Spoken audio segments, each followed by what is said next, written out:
10 ఏళ్లకు పైగా Nellore KVR petrol bunk సమీపంలో జస్ట్ బేక్డ్ బేకరీ నిర్వహిస్తున్నామని, స్థల యాజమాని ఖాళీ చేయాలని కొంతకాలంగా తమను వేధిస్తున్నారని జస్ట్ బేక్డ్ అధినేత హర్నాథ్ రెడ్డి అన్నారు. వివాదం 2 ఏళ్లుగా కోర్టులో కొనసాగుతుందన్నారు.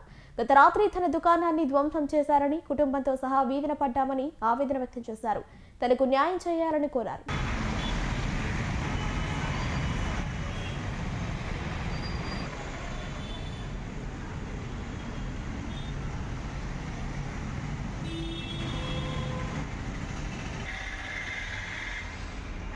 పదేళ్లకు పైగా నేలూరు కేవీఆర్ పెట్రోల్ బంక్ సమీపంలో జస్ట్ బేక్డ్ బేకరీ నిర్వహిస్తున్నామని, స్థల యాజమాని ఖాళీ చేయాలని కొంతకాలంగా తమను వేధిస్తున్నారని జస్ట్ బేక్డ్ అధినేత హర్నాథ్ రెడ్డి అన్నారు. వివాదం 2 ఏళ్లుగా కోర్టులో కొనసాగుతుందన్నారు.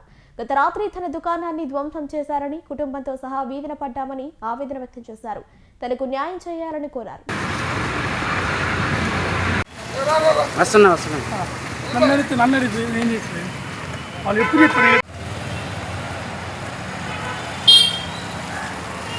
మేము 2014 నుంచి జస్ట్ బేకరీ నడుపుతాను సార్. ఇక్కడే దాని వాళ్ళ స్థలమేను. దీన్ని లీజు తీసుకొని కిచెన్ రెడీ చేసి చేస్తాను సార్. 2014 నుంచి బాడీ కట్టుకుంటూ చేస్తున్నాం సార్.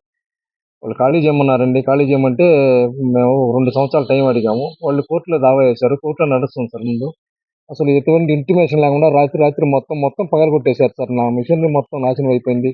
మొత్తం నా కుటుంబం వీధిలో పడింది సార్. నా భార్య బిడ్డలు అందరూ మేము ఆత్మహత్య చేసుకొని తావచ్చు సార్. ఈరోజు నాకు న్యాయం చేయండి సార్. మొత్తం ముందు బేకరీ కాడ పైన బొక్కలు వేసేసి నీళ్ళన్నీ లోపలికి వచ్చేట్టు చేశారు. స్లాబ్కి ఇబ్బంది పెట్టారు సార్ నన్ను. ఎందుకు సార్ మా ల్యాండ్ ఓనరు సుందరయ్య గారు, జయప్రకాష్ గారు సార్. జయప్రకాష్ గారు నన్ను యువత రోడ్లో పడేసి నేను చచ్చిపోతే ఆయనకైనా ఉపయోగం చెప్పండి సార్. నేనేమైనా 14 ఏళ్ళ నుంచి ఉన్నాను. నేను ఏ రోజు నా బాడీ కట్టేదా? ఒక నెల లేట్ ఉంటుంది. ఆయనకు ప్రతిదైనా బాడీ కట్టుకుంటూ వస్తాను సార్. ఇంటిమేషన్ చేసినా కూడా మేము సామాన్ తీసి 4 రోజులు పక్కన పెట్టుకుంటాం కదా సార్. ఇట్లా అన్యాయంగా నన్ను నాశనం చేసి పెట్టేశారు సార్. నేను ఇప్పుడు ఏం చేయాలి సార్? నా కుటుంబం రోడ్డు పడి సార్. నా తల్లిదండ్రి, నా భార్య బిడ్డలు అందరూ రోడ్లో పడ్డారు సార్. నష్టం ఉంది సార్. 40 లక్షల పైన ఉంది సార్. ఇక్కడ ఇది అంతా కిచెన్ ఎక్విప్మెంట్ ముందు కూడా చేయించాలి సార్. ఇక్కడే 40 లక్షల పైన ఉంటుంది సార్. మీకు నేను పెట్టినప్పుడు 65 లక్షలు పెట్టి చేశాను సార్. మొత్తం వాళ్ళు సమాధానం చెప్పట్లేదు సార్. వాళ్ళు మీ ఇష్టం వచ్చింది చేసుకోపోని చెప్తున్నారు సార్. వాళ్ళు సమాధానం చెప్పట్లేదు. ఫోన్లు ఎత్తారు.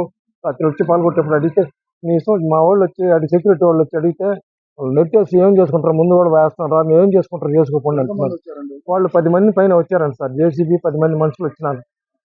మా వాళ్ళు వచ్చినా కూడా ఏముంది, సీసీ ఫుటేజ్ డీవీఆర్ కూడా ఎత్తుకెళ్ళిపోయారు సార్. మాది డీవీఆర్ అన్ని ఎత్తుకెళ్ళిపోయారు సార్. మొత్తం పడగొట్టింది. ఇది ఇంట్లోనే ఉంది. ఇది కూడా ఎక్కడ పడింది సర్దుకోండి. డీవీఆర్ అది బాక్స్ దాన్ని మొత్తం తీసుకెళ్ళిపోయారు. మా మొత్తం సీసీ ఫుటేజ్ ఉంది. ముందు వెనకాల మొత్తం ఉంది సార్. మొత్తం డీవీఆర్ కూడా తీసుకెళ్ళిపోయారు. ఎవరికి అసలు ఎటువంటి ఇంటిమేషన్ లేకుండా రాత్రులు వచ్చి ధ్వంసం చేసిపోయారు సార్. నా మొత్తం అక్కడక్కడ అప్పులు చేసి బ్యాంకుల్లో లోన్లు పెట్టుకొని నేను గడుపుతా ఉన్నాను సార్. ఈ రోజు నా బతికింది అర్థం కావట్లేదు.